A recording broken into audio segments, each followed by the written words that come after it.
Hello, ladies and gentlemen, and welcome to the Coast-to-Coast Combat Hour. I'm your host, Matthew Hawkins, and as always, I'm joined by my co-host, Ed Carbajal.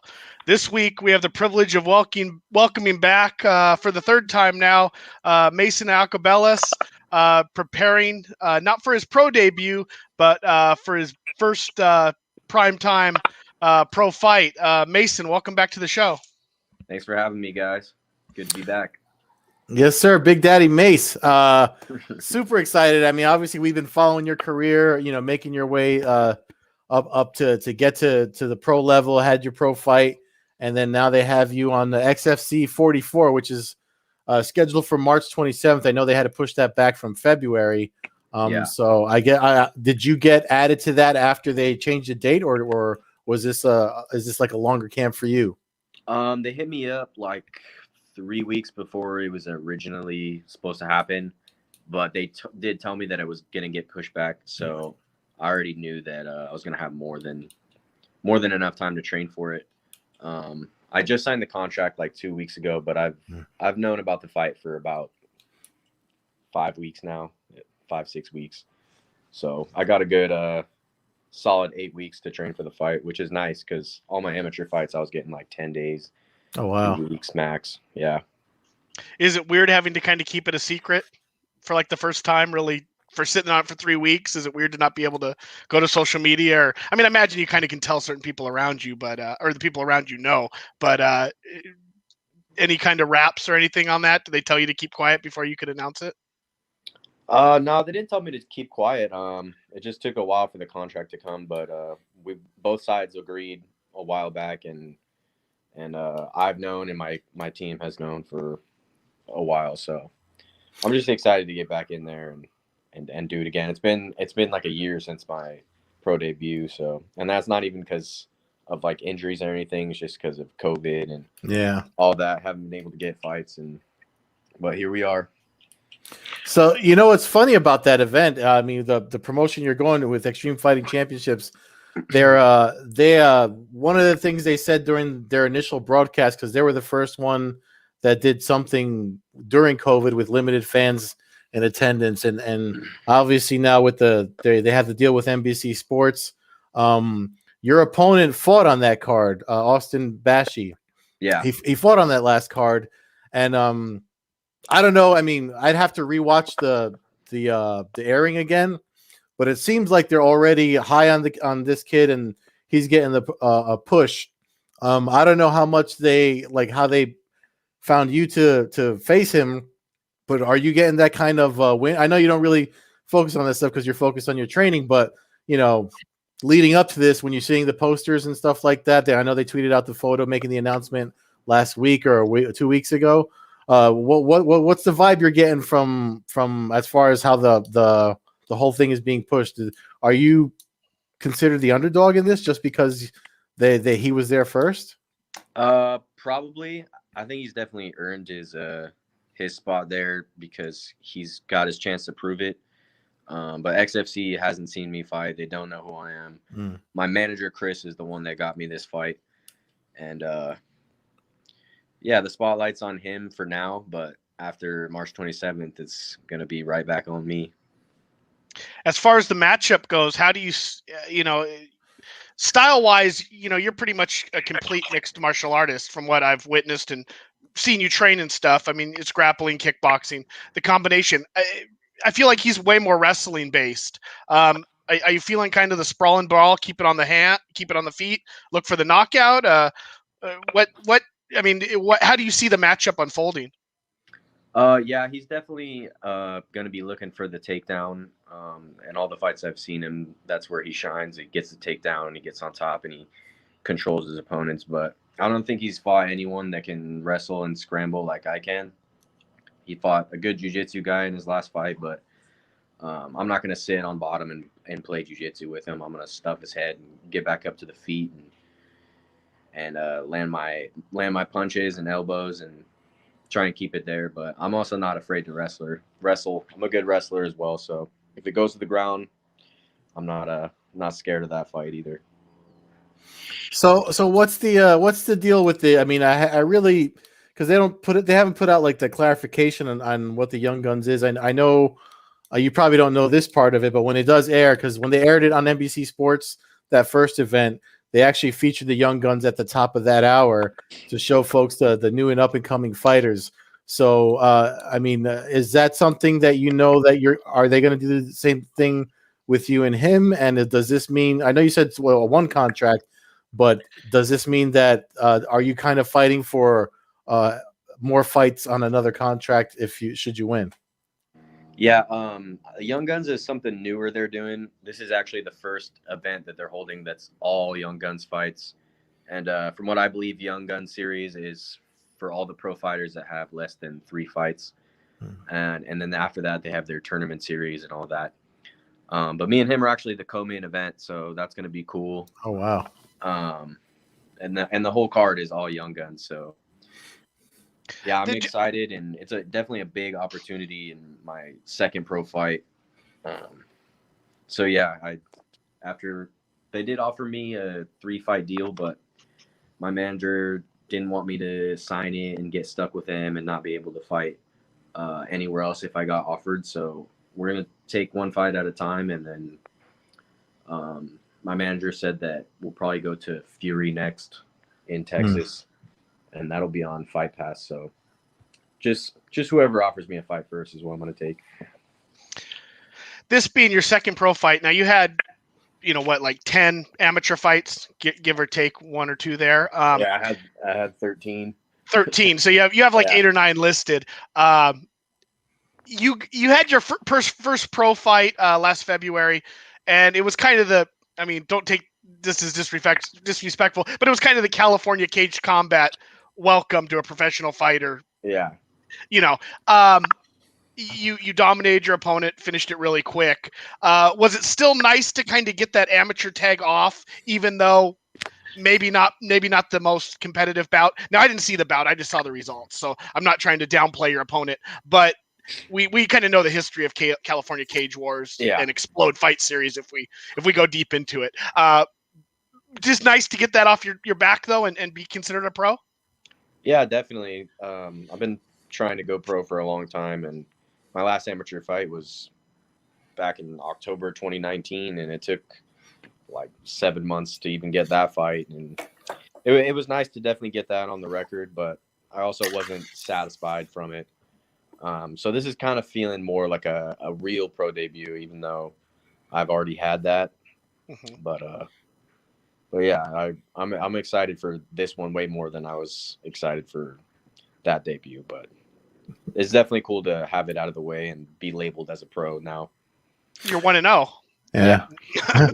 Yeah. I mean, you're probably going to be really impressed with everything. I've spoken to a couple of their fighters that are in the welterweight and lightweight tournaments already, and they fought in other promotions, and one of them was in the UFC previously, and they all just had a lot of positive things to say, both on and off the record, just of how everything was handled. So with that being said, I mean, because you mentioned how part of your not inactivity, but not being able to fight was because of COVID. I mean, so it's kind of like a blessing in disguise. You have the extra time to prepare for this upcoming fight, but was any of the downtime like kind of a detriment to your training? Like, how hard was it for you to maintain, keep your blade sharp, so to speak? Not at all, actually. It actually helped because with COVID and all, I was unemployed for a majority of the year where I could just train full time, and that was actually very beneficial to my career because I got a taste of what it would be like to be, at that top level and just having to train and not work at all. So if anything, I got way better in the past year than not. So are you still contesting? This is still going to be at 135 according to the poster they put out, right? Yeah, 135. Okay. I do plan on going down to flyweight eventually. Oh, wow. Just because I don't cut much weight to make 35 at all. It's a very easy cut, and especially as a pro, 35ers can get pretty big. So I do plan on going down, but it's got to be for the right fight and the right price. Yeah. You have to give up that food, and yeah, I ain't doing that for free. No cage wars for that. So you mentioned, I was, to kind of piggyback off of Ed's question, when obviously for the general public, when COVID hit, everything got locked down as far as going to the gym, as far as, stuff like that, without Yeah. obviously trying to get people in trouble. Did you have to train? Was there ever a point where you had to like go to your garage for a month, or were you able to pretty much backdoor the gym and be able to get what you needed done to stay sharp? I got lucky being on the pro team at Dan Henderson's. We shut down the gym to the public, but all the pros were able to still train. So it was really cool. We just had the gyms to ourselves all day. We basically lived there, and it was just like 10, 12 of us in there all day, just grinding, no jobs, just working and getting better. And yeah, it was great. I miss that. And that becomes your bubble. That becomes your bubble because you're training with those people every day, multiple times for hours a day. So that's a good advantage. That's pretty much the gist of like all the fighters I spoke to. I interviewed so many, especially at the beginning of the pandemic. Everyone kind of either got their own, unique. I mean, without realizing it was a bubble, and your group became a bubble. And then, it's either that or people were doing like Matt said, backyard training, garage basement training, and stuff like that. So I'm wondering if for this fight, as far as like, since you heard the news, since XFC made the announcement official, because I know I asked you about this one of the last times you were on, how have you had to, or have you felt the need to pick up your social media game at all? And kind of like, promote like training footage, things like that, or just kind of, share things a little more outside of talking about fucking up avocados and stuff like that. Because I know you and I have gone back and forth on Twitter about that, but I think that was like the last time I saw you tweet anything. Yeah, I'm more on Instagram now. Twitter's kind of like dying for me. I don't tweet much. I just kind of go on there to read stuff and retweet other people's stuff, but. I'm trying to focus more on Instagram. That seems to be where everyone's, on, and all the influencing is and stuff. So, just trying to build that up, try and post training videos and doing cool shit. But I think it's going to take more fights for me to branch out there and get more people to recognize me and know who I am. Are people at the gym jealous that you actually got a fight scheduled? I wouldn't say jealous, but yeah, you know what I mean, though. Like, there's got to be a lot of people chomping at the bit to get out there again. Yeah. There's also been a few guys that have been able to get fights too, though. So, obviously, it's not very often lately, but yeah, I just signed to a management company, and that's what really helped me, because before then I wasn't getting any offers from anybody, and then I signed with management, and 3 weeks later he's got me a fight. So, is it anybody we've heard of, or is he kind of not well known, like Iridium or Paradigm or one of those? His name's Chris Lopez. He's a president of Top Shelf Sports Group. It's an up and coming management from Texas. He's got a lot of Texas fighters on his roster, and I'm actually the first California fighter that he's got on his team. Nice. That's a good move. I mean, he's actually, I mean, it's smart, not for nothing. When you look at the situation and fighters being able to or not being able to fight with everything that's happened, doing the one fight per offer is actually a really wise move, especially if you look at what happened with all the guys signed with the Pro Fight League. I mean, they missed a whole year of being able to compete when they could have. So you're in a really good spot now, and I think the timing couldn't be better. I mean, I don't. You never strike me as someone that's, obviously, if you fought a lot, you don't strike me as someone that gets very nervous. But I mean, so you said you're kind of. Would you lean more excited? Are there any butterflies or anything, especially with the possibility of being on NBC Sports? There's definitely nerves. There's always nerves walking into a fight. I mean, but I'm experienced. I've done this. This will be my 15th fight, so I've been there, done that. I'm just excited for the challenge, excited to get back in there, and just a little bit of both. Have they told you if there's going to be I mean, it looks like they're selling tickets. Are they expecting a decent-sized crowd for the event? I'm honestly not sure. I have no idea. I'm guessing there's going to be fans, because I went to Oklahoma a few months ago to corner one of my buddies, and the crowd was sold out. So They just announced it's going to be at Fire Lake Arena in Shawnee, Oklahoma. So I don't see why there wouldn't be fans, especially if they're holding it at such a big arena. And every state's different. So, but I think Oklahoma is going to have fans. Cool. So what's the word on as far as obviously with fans in attendance? You're still fighting during. Excuse me. Well, hopefully things it's still kind of a month away. But what do you know as far as like protocols for because of the pandemic? I mean, did they tell you how early do you have to be out there? Like how much extra time is this gonna be required by you to get ready and make sure you're good to go for for the safety whatever safety protocols they have to follow out there in Oklahoma? Yeah, they haven't told me much yet. My manager has been the one talking to them and getting all the information, but I'm sure they'll have to get tested, obviously, when I get there. But I don't think they're flying me out any earlier than the day before weigh-in. So, yeah, as it gets closer, I'll know more, but I'm not sure about that yet. But definitely probably going to get tested minimal. Yeah, I don't know if I'd want to be quarantined in Shawnee, Oklahoma for any longer than No way. I need to be. We've talked to you a bunch of times, so obviously we don't have the old school, how'd you get into this kind of questions, but you had the year off. Is there anything in your game that you feel like you really tuned up? I mean, anything, obviously I don't want to give away any secrets or anything, but do you feel like you sharpened your, striking's all of a sudden as good as it's ever been, or, you picked up some extra jiu-jitsu? I mean, is there anything you feel like you really gained over this last year, training wise?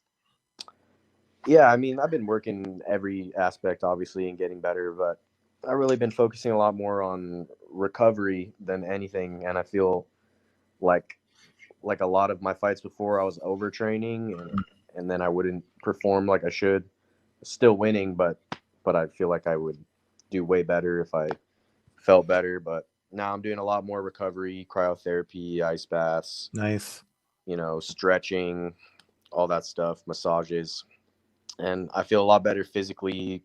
My cardiovascular endurance is better, my strength, and just my mentality, just a better mentality doing this over and over again, more than anything. That's actually really nice to hear coming from somebody young like yourself that's just starting to start his pro career, because it seems like, if anything, the opposite seems to have been the case for a lot of fighters, and what you just put your finger on now doesn't seem to get discovered until they get to their late 20s, early 30s, and the age starts to take their toll on the joints and stuff like that. So the fact that you're doing that now, I mean, I think that's I don't know, would you say that's a testament to your extensive amateur record because of how many fights you've already done before you took your first pro fight?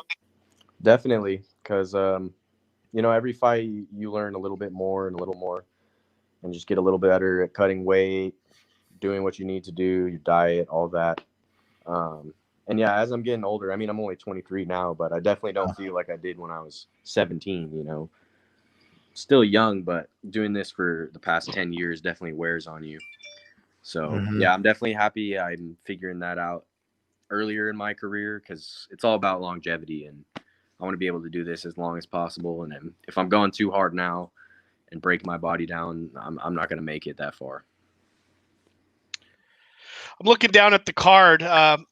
Just the main event. Some of the dudes do have some fights. They have a guy listed at 10-4 fighting in the main event. So, really, yeah, but it looks like the majority of the other fights right now, 3 wins, this kind of thing. Christina Williams, I'm not sure if you're familiar with her, but she was pretty big name in Bellator. She's actually fighting under you on the card.